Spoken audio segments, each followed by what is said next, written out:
No rules. Well, if there ain't gonna be any rules, let's get the fight started. Someone count 1, 2, 3. Interesting facts about famous people.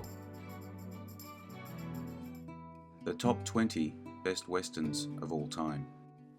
Up in here right quick. After publishing my top 10 list of best westerns of all time, I think it's time to follow up with the top 20. Just like I did for the top 10, 20, and 50 Western actors of all time. Before you start with the disagreements, please note these aren't my personal choices. I have researched online rating sites such as IMDb, Rotten Tomatoes, etc., and based the results on the audience votes. I know these sites have not been around since many of these movies were made. Unfortunately, I can't find reliable data on what the popularity of a movie was pre-internet. Of course, there were always box office results, etc. But this list is based on what available online data is out there. Just so you know, I don't agree with some of these also, but I won't let my personal preferences warp the results.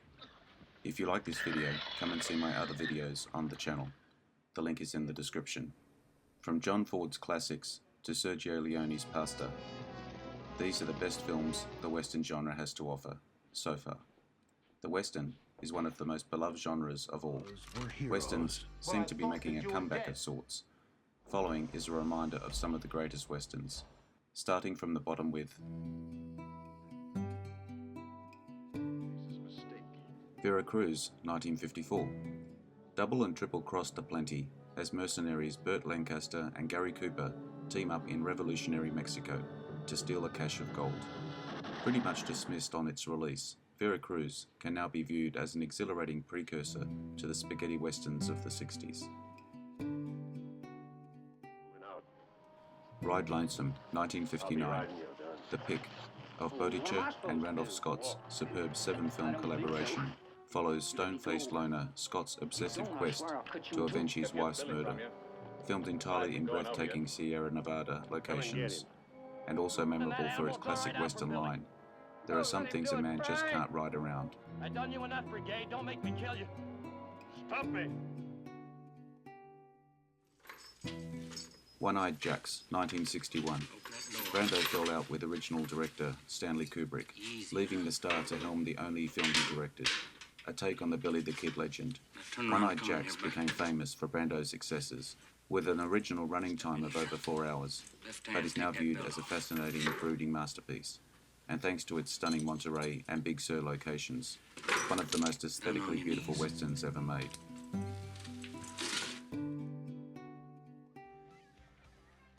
Winchester 73, 1950.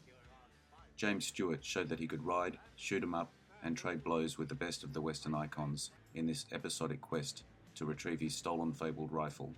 The great screen villain, Dan Derea, almost steals the film as the sneering, sadistic Waco Johnny Dean.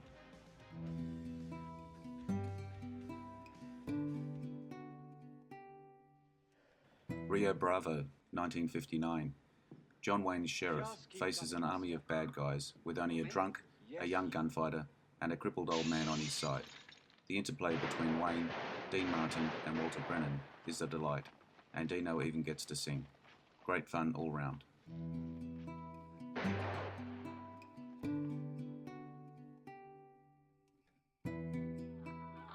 My Darling Clementine, 1946. A highly romanticised take on Wyatt Earp and the events at the OK Corral, with Henry Fonda as Earp. Lyrical, poetic, and with many iconic scenes that linger long in the memory, such as Fonda's lounging on a porch, surveying the town, and his stiff-legged dance with his lady fair at Tombstone's new church's dedication.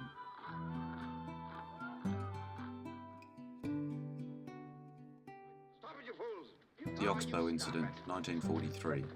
Henry Fonda's hero is powerless to intervene as 3 innocent men are lynched by a mob for a crime that never happened. Social commentary in a Western setting, given added poignancy and resonance by the knowledge that Fonda had witnessed a lynching as a youth. I don't want to die. Oh, The Gunfighter, 1950, with the theme resembling a Greek tragedy that evolved into one of the great Western cliches. Aging gunslinger Gregory Peck tries to put his bloody past behind him, only to find that there's always one more little squirt kid to outdraw.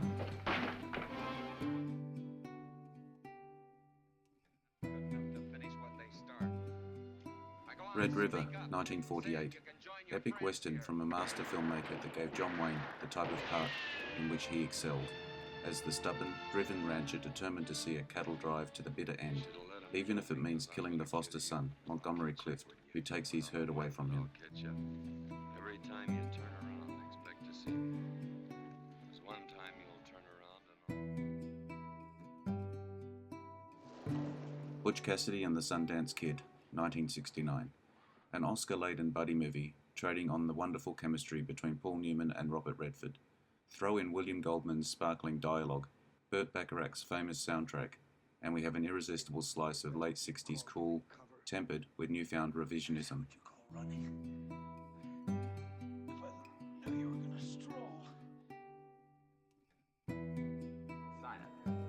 Ride the High Country, 1962. An ex-Union soldier is hired to transport gold from a mining community through dangerous territory. But what he doesn't realise is that his partner and old friend is plotting to double-cross him.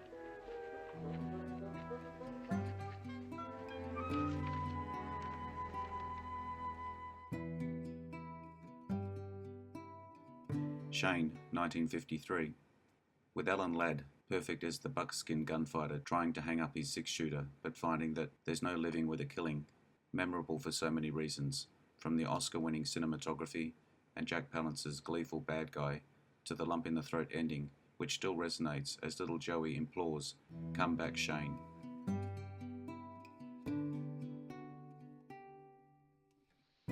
The Magnificent Seven, 1960. A great storyline, terrific cast, unforgettable music, and a series of memorable vignettes, including Yul Brynner and Steve McQueen's opening hearse scene, and James Coburn's knife/gun duel. What more can you ask from a Western?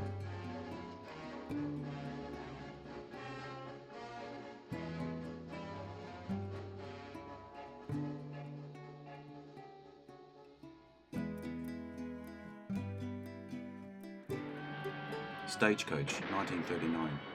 A landmark Western that came to define the genre and made John Wayne a star.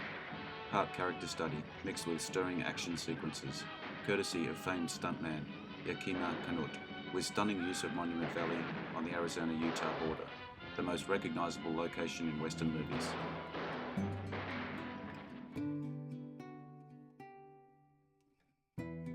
The Wild Bunch, 1969.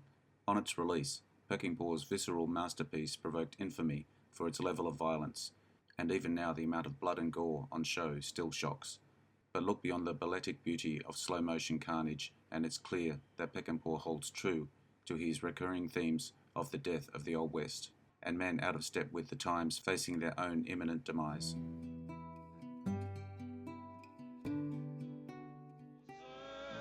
The Searchers, 1956. The saga of a racist outsider's search for his kidnapped niece still astounds in its dark power, beauty and all-round magnificence, complex, multi-layered and troubling. With a monumental performance from Wayne as the bigoted anti-hero, the film repays repeated viewing.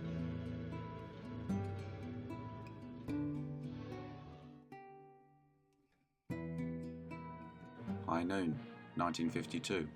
Famously regarded as an allegory of the McCarthy witch hunts in Hollywood, High Noon should first and foremost be enjoyed as a cracking western, set more or less in real time, with anguished lawman Gary Cooper deserted by his town as he faces the bad guys alone.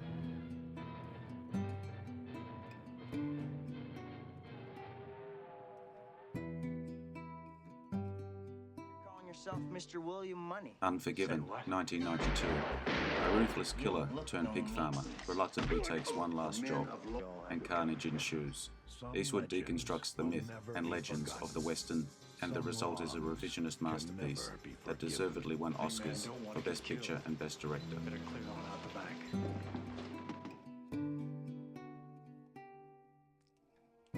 Once Upon a Time in the West, 1968. Once audiences got over the shock of Henry Fonda as a cold-hearted killer, they witnessed a Western full of astonishing images, and one that has never been matched in scale, scope, and ambition. Leone referenced virtually the entire history of Westerns in this stunning epic about the coming of the railroad and the modernization of the West. Ennio Morricone's wonderfully evocative score has rarely been bettered. The Good, the Bad, and the Ugly, 1966. The most famous spaghetti western is a stylish, flamboyant, visual treat, with Ennio Morricone's famous track at its core.